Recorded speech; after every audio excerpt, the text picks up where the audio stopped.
Hey guys, welcome back to Real Anime Training. I'm the Anime Trainer, and today Broly is back.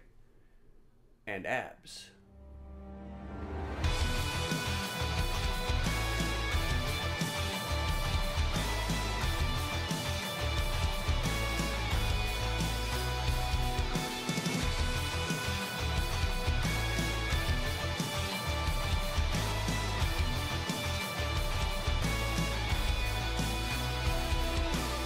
Broly's back is massive and his core is freaking crazy. Broly's just built like a tank all over, and the number one way that we are going to get built like that is by starting with the deadlift. And for the deadlift, we want to be really close to the bar. Shins are going to be pretty much touching it. You're going to make sure that as you get into the bottom position that you are not rounding from the spine. You're going to push back into your hips. You're going to grab on either side of your legs. Your legs are going to be just underneath your hips. Really squeeze that bar, take a deep breath in, and squeeze your abdominal muscles. What you're going to do is you're really going to squeeze that bar super hard, lean back, and when you feel the weight of the bar in your hands, with your own weight countering against it, you're going to drive through your heels, squeeze your glutes, and push your hips forward. Your shoulders should be in front of the bar. They should not be behind the bar. If the bar is in front of you, that means that the bar is outside your center of gravity, and it's going to be a lot harder to pick up, and it's going to be really hard on your lower back. So make sure that you maintain this position that you see right here. We're just moving from the hips. We are not rounding from the spine. Please remember that. If you are moving from your spine, the weight is too heavy. We're looking for 5 sets totaling 15 reps. It doesn't matter how you get there. It can be 5 sets of 3, 5, 4, 3, 2, 1. However you get there, that's good. If you get 15 reps, you can go up 5 pounds on the next workout. The next exercise is a barbell row. For the start of the barbell row, I like to go ahead and deadlift the bar, get it into the top position. What we're going to do in this position, push back into our hips so that we are leaning forward. We're still going to have a straight back here, and we're going to really make sure that our hips are pushed back and we're not completely in like an L position. The more you can push back into your hips instead of just trying to bend straight over, the easier it's going to be on your lower back. So once we've got that support there, we're going to really squeeze that bar, and we're going to pull through the elbows, trying to touch the bar just below our sternum. Try not to bounce. You want to control that weight, and we are looking for 3 sets totaling 25 reps. For the next exercise, we're going to do pull-ups. So you want to make sure that you've got a really good grip on that bar. Your hands are going to be just outside your shoulders. When you're holding onto that bar, we're going to act like we're trying to bend that bar, and that's going to take the elbows in. And then what we're going to do is we're going to pull through the elbows. We're not thinking about the hand moving toward us. We're thinking about the elbow coming down. As we pull through those elbows, we're looking to get our chin at least above the bar. Ideally, I would like you to think about touching the top of your chest to the bar. On this exercise, we are also looking for 3 sets totaling 25 reps. And that way, once you get to 25 reps over the course of those 3 sets, you can start to add weight. And you can do that with a weighted vest, or you can do it with a chain belt that you can just slide the weight on.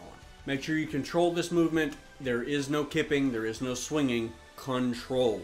For the next exercise, we're going to do a dumbbell bent over row. We're going to do a dumbbell in each hand.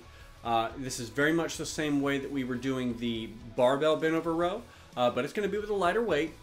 You're going to have to focus on control a little bit more because you don't have 2 points of contact on the weight. For this one, we're looking for 5 sets totaling 50 reps. And on this one, we're also going to have our hands more in a neutral grip, so we're going to be able to keep those elbows in a lot easier. For the final portion of this back section of the workout, we're going to do a seated cable row. Sit with your feet planted in front of you, your knees are going to be slightly bent, you're going to have a very straight back, and you're just going to focus on trying to move from the arms. Pull the shoulder blades back, make sure that they are set. Pull the shoulder blades back and make sure that they're set nice and strong, and you're going to pull through those elbows, and you can use a wide bar or a close grip bar. You can probably alternate on each workout, but I want you to really focus on pulling through the elbows. Don't think about the hands coming to you. That's going to be more bicep. We really want to focus on the elbows pulling because that's going to activate the back. And for this one, it's going to be a pretty lightweight because we're looking for 1 set of 30 to 40 reps. All right, the rest of the workout is abs. First exercise we're going to look at is hanging leg raises. So we're going to go back to the pull-up bar. We're going to go back to the pull-up bar and hang just like we were about to do pull-ups. However, what we're going to do now is I want you guys to focus on raising your legs out in front of you. Try to keep your back straight. You just want to try to move from the legs. This is going to work the hip flexors and the lower abdominals. You really want to focus on not swinging. A large portion of this is controlling your swing. If you're not able to do a full hanging leg raise because it's just too difficult, you can do a hanging knee raise because that's going to move the weight of your legs a little bit closer in because they'll be closer to your hips. For this exercise, we're looking for 3 sets totaling 30 reps. To increase the weight on this exercise, you can either hold a small weight in between your feet, which would be the most difficult of the two options, or you can put on some ankle weights, which would make that a lot easier to put weight on. The next exercise is an ab wheel, which you can do from standing or from your knees. Either way is fine. What we're going to do is we're going to be on our knees and reach out in front of us. We want to try to keep a straight back the whole time. At the end of the movement, you will have a straight line from your hands to your shoulders to your hips and your knees. You'll be just a little bit off the ground. You don't want to completely go all the way to the ground, but you're going to be in like an extended plank position. To come back, I want you to think about moving your hips back and flexing your lats. So even though this is also an ab exercise, this is also working your lats. We're looking for 3 sets totaling 30 repetitions. When you can get to 3 sets totaling 30 repetitions, I want you guys to try to do the first set of your next exercise from standing as best you can, and then finish it off with 2 sets of kneeling ab wheels. It's okay if you actually fail on the standing portions. I just want those to be attempts. As you get better, you'll be able to do more and more standing repetitions, and then one day you'll be able to do 3 sets totaling 30 reps at full standing. For the dumbbell side bend, you're going to go ahead and stand in a natural standing postural position with the dumbbell in one hand and the other hand on the back of your head. To start this movement, you're going to flex towards the side that does not have the dumbbell, and you're going to have your elbow pointed towards the ground at this point. Now you'll reverse this movement and bring the dumbbell towards the ground and point your elbow up towards the ceiling. And then you'll return to the top of the movement, and that will complete 1 repetition. It's important to understand that you are training both your body to be strong in a flexing position as well as an extending position. So whether you are raising the weight up when you flex towards the side that doesn't have the weight, or doing the other way and lowering the weight to the ground, you are training your body in 2 different ways here. And we're looking for 3 sets totaling 30 reps.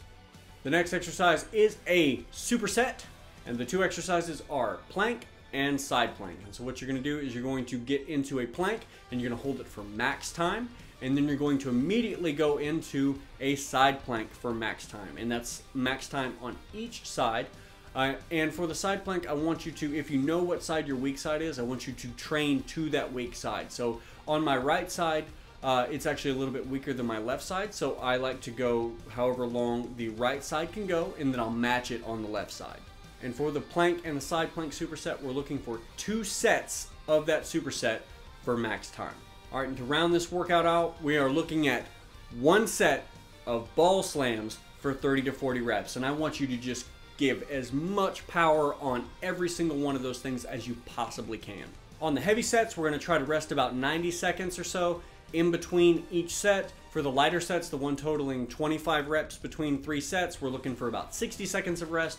And for the really light sets, the ones that are 5 sets of totaling 50, we're probably looking for 30 to 45 seconds of rest in between each one of those sets. All right, guys, I hope you enjoyed this workout. It is pretty rough. Your entire midsection, your butt, and your hamstrings are going to be completely wrecked. So I hope that you give it its due respect, because if not, it will completely crush you. And if you're looking for some more training or for some help for your training, we've got some free info in the description. There's a link you can click there. And if you want to be a Patreon and help support all the stuff that we do here, we would love to have you. And until next time, guys, good luck and train hard.